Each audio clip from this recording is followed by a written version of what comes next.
တော်မီနီဖရက်တို့လိုကစားသမားတွေကိုပဲဝယ်နေသွင်းမန်ယူကဘာဖလားမှမရဘူးလို့ဝေဖန်လိုက်တဲ့ ranking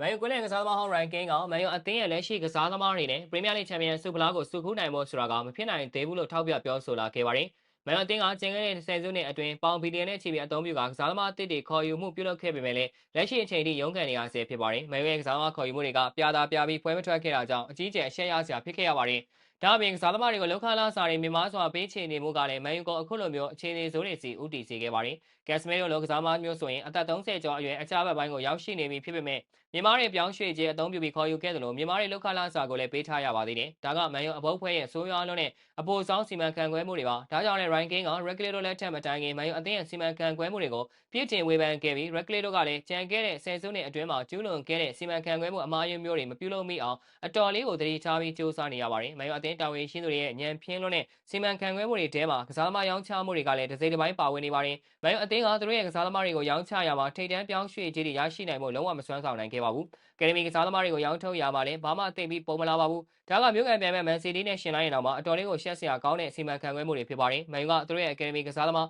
ဇီဒန်အစ်စီဘယ်ကိုရောင်းချရမှာပေါင်3သိန်းကျော်သာရရှိခဲ့ပေမဲ့မန်စီးတီးကကိုပါမကိုရောင်းချရမှာတော့ပေါင်တန်း90နီးပါးထိရရှိခဲ့ပါတယ်။ဒီမတိုင်ခင်မှာလည်းမန်စီးတီးရဲ့အကယ်ဒမီကစားသမားရောင်းချရမှုတွေကယူရို15တန်းကနေယူရို30ကြားမှာဝယ်နေခဲ့တာပါ။နိုင်ရှင်ကြည့်ရင်တော်တော်လေးကိုရှက်စရာကောင်းပါတယ်။ဒါအပြင်ကစားသမားတွေကလည်းမန်ယူမှာသာတိုင်ပတ်နေကြပေမဲ့မန်ယူကနေထွက်ခွာသွားပြီးတခြားအသင်းကိုရောက်ရှိသွားချိန်မှာတော့ခြေစွမ်းကောင်းတွေပြသနေနိုင်တာကလည်းဘာမှားနေလဲဆိုတာစဉ်းစားစရာဖြစ်ပါတယ်။အီလန်ကဆိုရင်အခုဆိုရင် Forex ရဲ့အဓိကကစားသမားတူအဖြစ်ရှိနေပြီးလာမယ့်ရာသီမှာ Forex ကချန်ပီယံလိဝင်ခွင့်ရရှိဖို့ကိုတောင်မှအတော်လေးနီးစပ်နေပါပြီ။တော်မီနီဆိုရင်လည်းနာပိုလီနဲ့အတူစီးရီးချန်ပီယံဖြစ်ဖို့တဲ့အခြေအနေကောင်းနေပါတယ်။ဒီအချက်တွေနဲ့ပတ်သက်လို့ ranking ကပြင်းထန်ဝေဖန်ပြောဆိုလာခဲ့တာပါ။ ranking က United မှာကြီးမားတဲ့ပြဿနာတွေရှိနေပါတယ်။သူတို့အနေနဲ့ကစားသမားတွေကိုစိတ်ကူးပေါက်ရရှောက်ဝယ်နေလို့မရပါဘူး။ဘာလဲဆိုတော့ Fred Domino လိုကစားသမားမျိုးတွေကိုသာဝယ်ယူမယ်ဆိုရင်အမှတ်ပေးချန်ပီယံဆုကိုစိန်ခေါ်နိုင်ဖို့ဘယ်နည်းနဲ့မှဖြစ်လာနိုင်မှာမဟုတ်ပါဘူးလို့ထောက်ပြခဲ့ပါတယ်။ Fred နဲ့ Domino နှစ်ယောက်ရဲ့ပွဲကစားစဉ်အတွင်းဆုံးဖြတ်ချက်ချတာ football IQ စတာတွေမှာလိုအပ်ချက်တွေအများကြီးရှိနေတာကြောင့် ranking ရဲ့ထောက်ပြပြောဆိုမှုတွေကတကယ်ကိုကြိုးကြောင်းစီလျော်မှုရှိရလို့ထင်မြင်ယူဆမိပါတယ်။သူတို့တွေနဲ့အမှတ်ပေးချန်ပီယံဆုကိုစုခုနိုင်မယ်လို့ခင်ဗျားတို့ထင်မြင်ယူဆနေတယ်လို့ဆိုရင်အဲ့ဒါကခင်ဗျားကချက်ချေကဲဘက်မှာထိုင်နေတာပါပဲ။ခင်ဗျားရဲ့အတွေ့အခေါ်အစင်တန်းကိုခင်ဗျားပြသလိုက်တာပဲလို့လည်း ranking ကပြောခဲ့ပါတယ်။ Regular အနေနဲ့လည်းသတိထားတဲ့ကြားထဲကနေစီမံခန့်ခွဲမှုကစားမခေါ်ယူမှုတွေမှာအမှားယွင်းတချို့